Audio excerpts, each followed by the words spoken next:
Hello. Can you hear me? Thumbs up. Can you hear me? Anybody?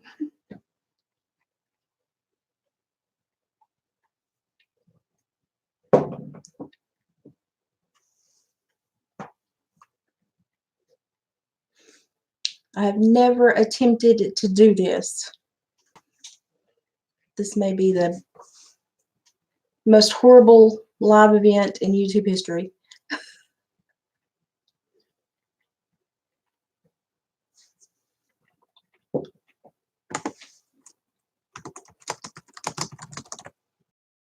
Give it a minute and see if anybody else shows up. And they may not. And that's okay too.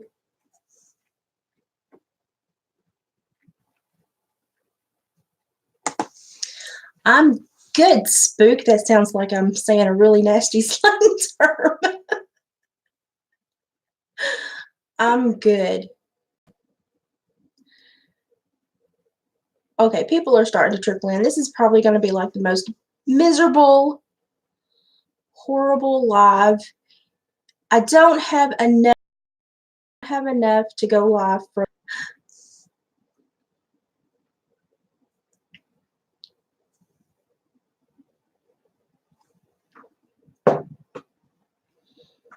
Okay, so maybe this is going on.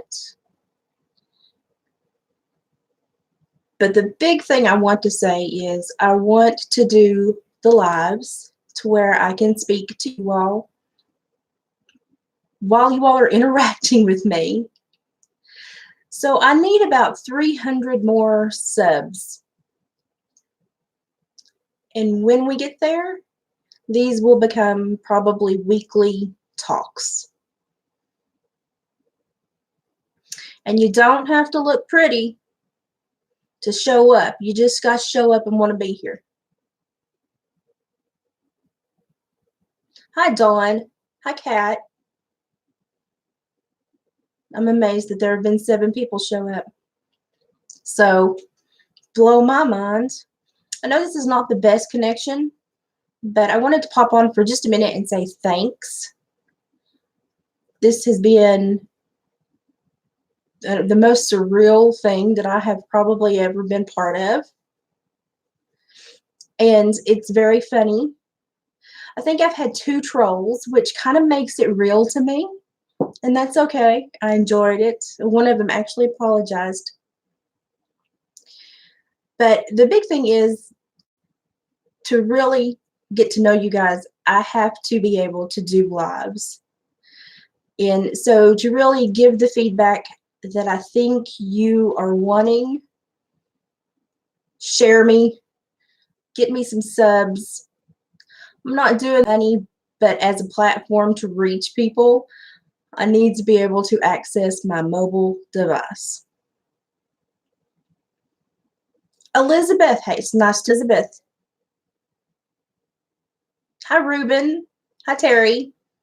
Rockers, Mimi.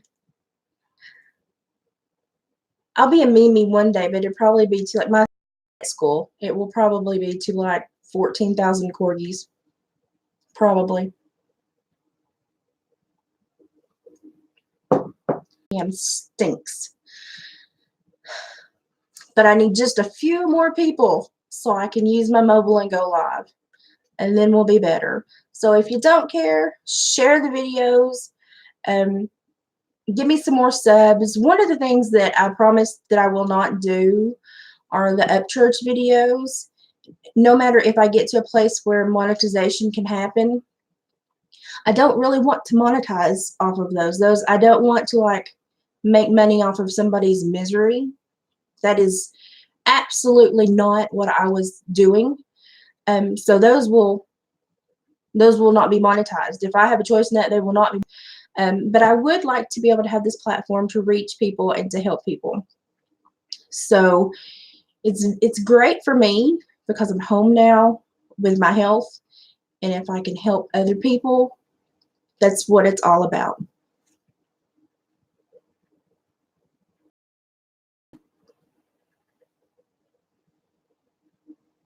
Oh, thank you, Dawn. Mimi, I'm just going to call you Mimi. They say that grandbabies like turn your entire world on end that really. Oh, thank you, Spook. I appreciate that. I'm nothing special. I am not. I'm not pretty, even though my husband says I'm all that. A bag of chips, a big gulp, and a little Debbie. I'm nothing special, but for some reason, people tend to bond with me. And if we can use this bond to like help people that are really having a bad day or struggling with something or just need companionship, YouTube gets used for a lot more stupid crap. So why not use it for something good? At least that's my view on it. I'm old, so that I may be outdated. Who knows? Well, thank you, maybe. And people that study psychology normally study it, and they're the most forlorn creatures you've ever met. Doesn't make sense to me. Oh, thank you, Spook. It doesn't make sense to me something that is going to be able to benefit your fellow man and then act like you have a pewter corn cob stuck up your honey. It just does sense to me.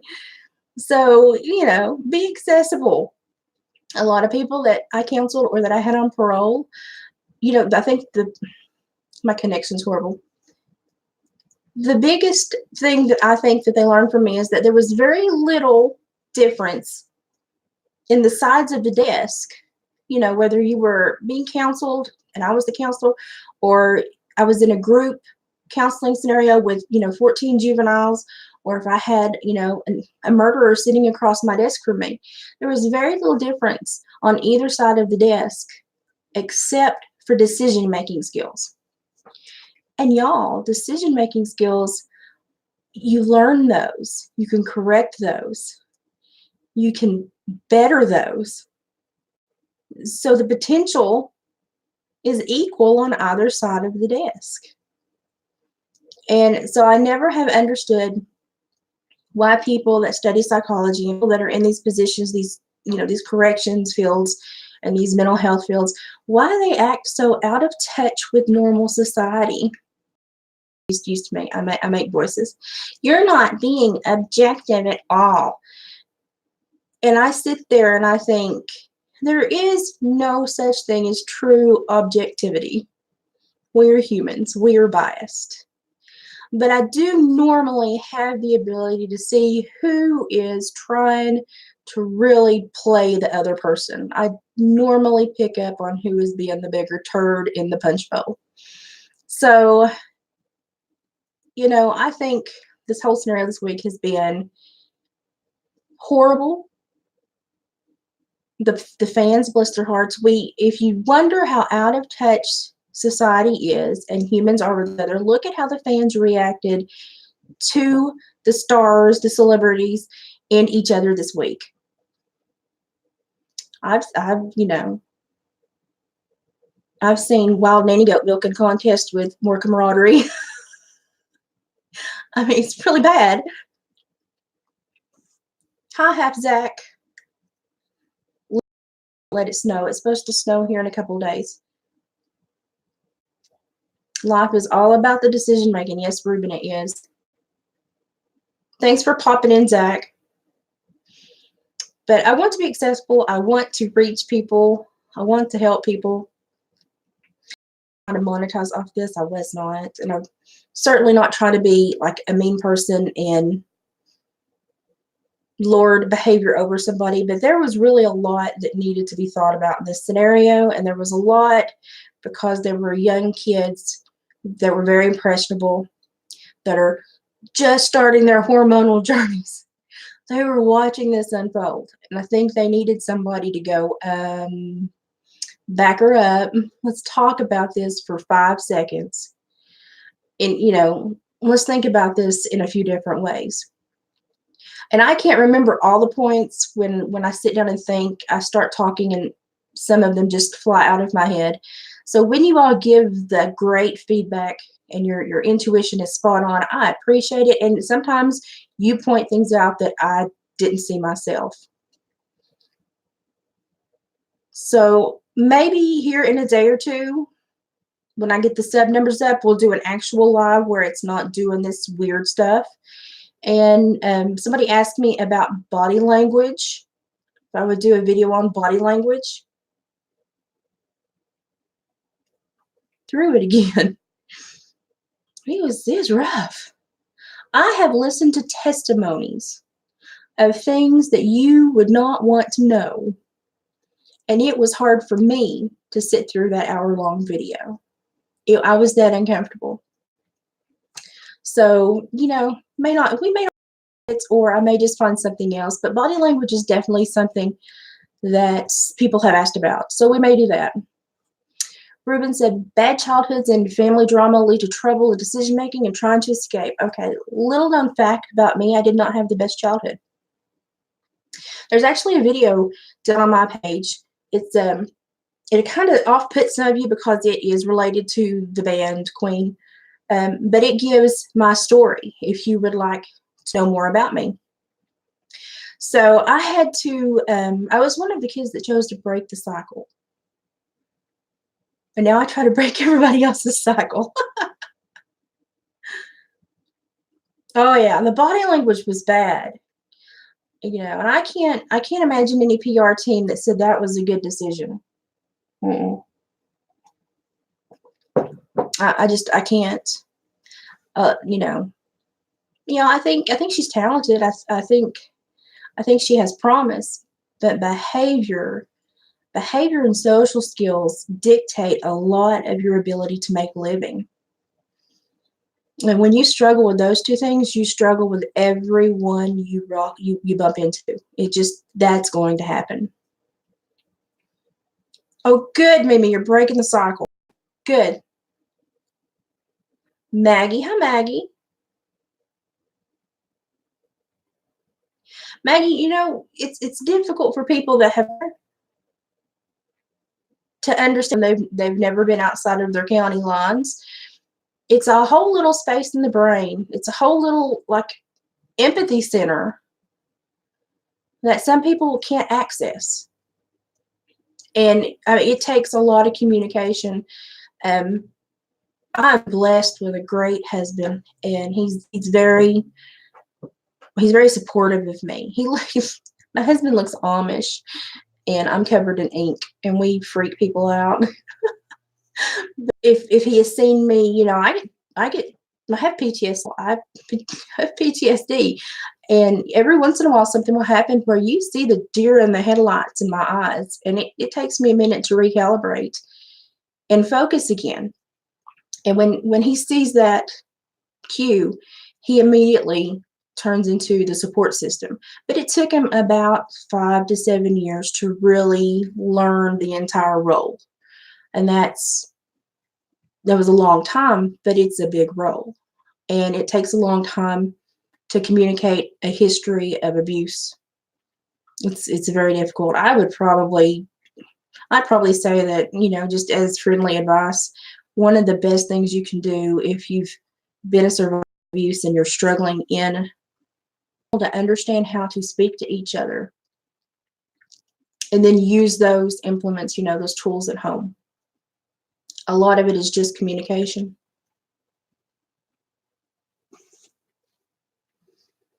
And, if he's bringing it up to make you feel bad, definitely check in. It's not your problem. That's obviously something that he's struggling with. But unfortunately, because you're in a unit, it will take both of you to correct it and overcome it. Yeah. Being in a relationship is hard work. It is daily work. It is unforgiving work. But when you get to a place in life to where it gels and it's natural, it's very rewarding. I'm now in the home stretch where I don't think I really have any concerns to worry about. Husband or your significant other and you hear a noise, you automatically know what they need or what they're asking. It's so strange.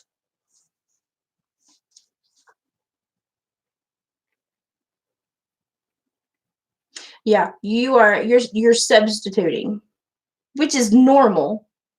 We kind of adopt and kind of pull power and energy from other people, places, and things. And if you feel unsure of yourself or unsure of the environment you're going into, do that. Have somebody with you that you trust or you feel safe with, or is going to hold you accountable. Sometimes it's just being held accountable, in regard to our behavior sometimes. Even when you're the one struggling, you still have to hold yourself accountable. Because I do inappropriate crap all the time, and my husband will check me.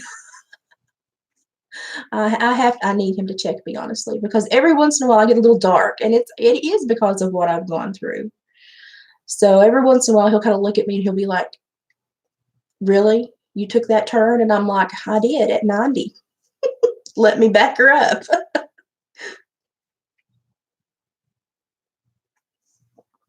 I would probably do a couple of sessions with somebody just to learn how to communicate. And then I'm telling you, if you get into a relationship and you've got those issues and you go to learn how to communicate, and somebody doesn't take the time to learn how, to communicate and then to communicate effectively once they've learned, red flag. Red flag.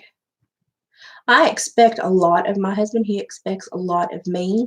I think that's a fair trade agreement right there. And I expect to be able to verbalize when I'm upset with him, and I expect for him to verbalize when he's upset with me. It's good for the goose is good for the gander. So it's a payoff, it's a balance. And sometimes we're holding them up and using them against other people. Take 5 minutes during the day and go, is it possible that I'm using that against them? Is it possible that I'm barricading myself with that so that I'm not growing and I'm not challenging myself? And why do I not want to see growth? What am I scared of to grow? And sit in the mirror and look at yourself, and watch your own body language and look yourself in the eyes when you say these statements and ask these questions. Sometimes just, acting out, doing some of these silly things can really help. It really can help. So, if any longer this is lagging so bad, I want to do this more often, and I want to do it consistently. Oh, I have another message. Danielle, I have recurrent. Huge.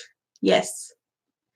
It completely pulls your brain back to the moment of impact. I get it. I retrained my senses, and it took me about a decade. I'm not going to lie. It took me about a decade when I recognized that fear and that trauma when a scent would hit me. I had to sit down and forcefully change my mood and forcefully start to associate that scent with a positive sensation, a positive vibe, a positive memory. And for about the first year, I was like, this is not working. This is literally just time out of my life where I'm sitting here and trying to have nice thoughts, but it's not working.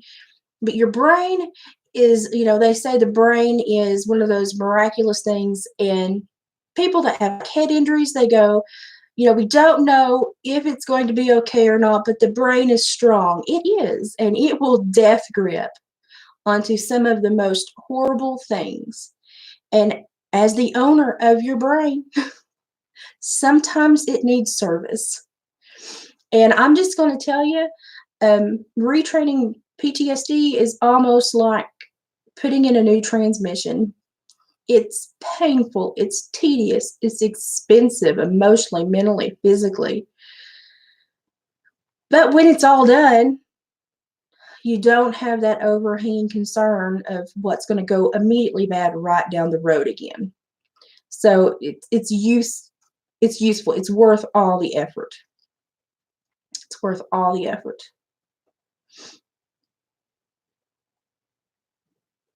Oh, Elizabeth, I'm sorry to hear that. It's difficult when you find the person that you are supposed to be with. It's difficult to be without them. And I often think about what life would be like if I was separated from my husband for some tragic reason. And I'm always trying to be grateful because I had a horrible first marriage. And so I've been blessed. So I've had more good years than bad.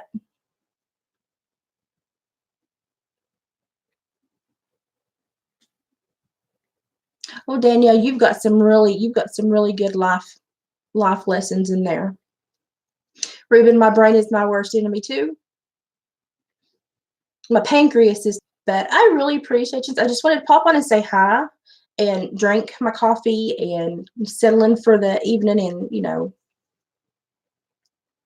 just have a quiet minute with you and nuts. And I'll have you know at about 5:30, I had 665 subscribers. I was a little concerned that it was going to hang on the next number for a little while. And luckily it jumped to 667. I took that as a good sign that maybe I'm doing something right. Ruben, I have some medical trauma. If you noticed in one of my videos, I've had an axe thrown at me. It caused a lot of issues. And then I have some real too. So I've tangled with some manure spreaders and tractors and tobacco setters and, had some draft horses step on me and cattle overrun me. But medical issues and medical trauma, I don't think people understand how horrible it is into being at home due to my health. It's the worst thing I've experienced. Oh, Ruben, we have a lot of the same issues. Yes, we need to chat. I about checked out this June. I spent a week in the hospital this June, and yeah, I had pancreas and bowel issues, and just about did not make it. But my doctor says I'm belligerent, and he doesn't think I'll ever kick the can.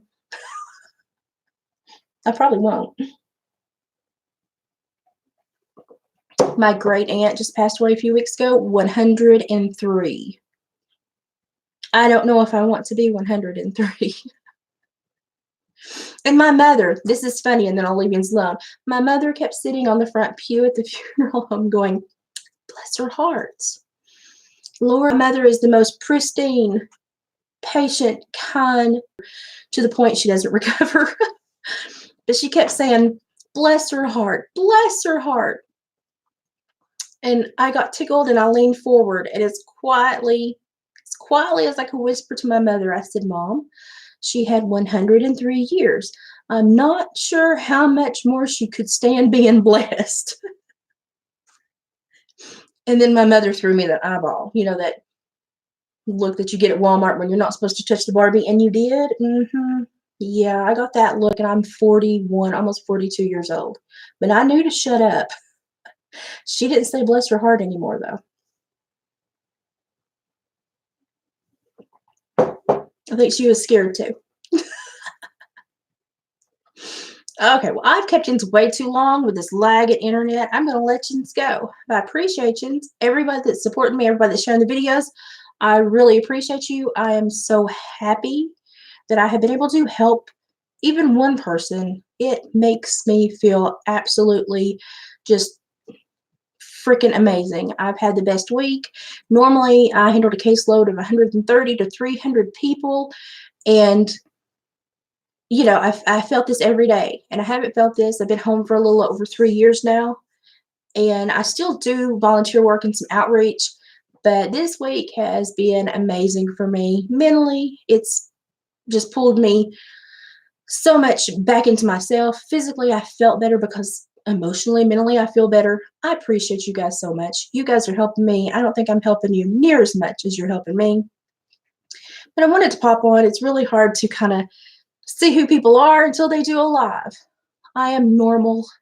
I am a middle-aged, burly woman from Tennessee that legit is probably one of the most people very easily. And, I'm just a normal person. I'm not beautiful. I'm not gorgeous. I'm not going to do makeup reviews, though I will make fun of them every day. But I will talk to you about real things in real life issues, and we will sit down and chit chat and just get to know each other. And you will have somebody, if you don't have this option in your little spot in the world, you will have this option, to kind of vent and reach out and check in with somebody and say, hey, this is how I'm doing. Ruben, we're definitely going to have to track me down on Facebook. You need to track me down on Facebook. Danielle, I don't want to make it past, I don't want to make it nowhere near 103. I've already conned my best friend into writing a humorous eulogy when I pass and shocking everybody with it. And all of my closest friends know their roles in the ceremony because it's going to be fun. Life smiling, I'm going to go out making people smile. So yeah, that's the way I am. Appreciate you. I love yous. All yous have done so much for me, and that blew my mind. He's just a couple hours down the road, but it still blew my mind because I'm like not even a dot on the radar normally. So I feel like I've really kind of put some good karma in the world. I appreciate you, and I'm going to actually crash for the evening and chill and recuperate because it's rainy and nasty here and my body is kind of fighting with me today. But y'all keep an eye on me because as soon as my numbers are up, we're going to do this more often. And we're going to have fun. We're going to get to know each other and we're going to talk about real life.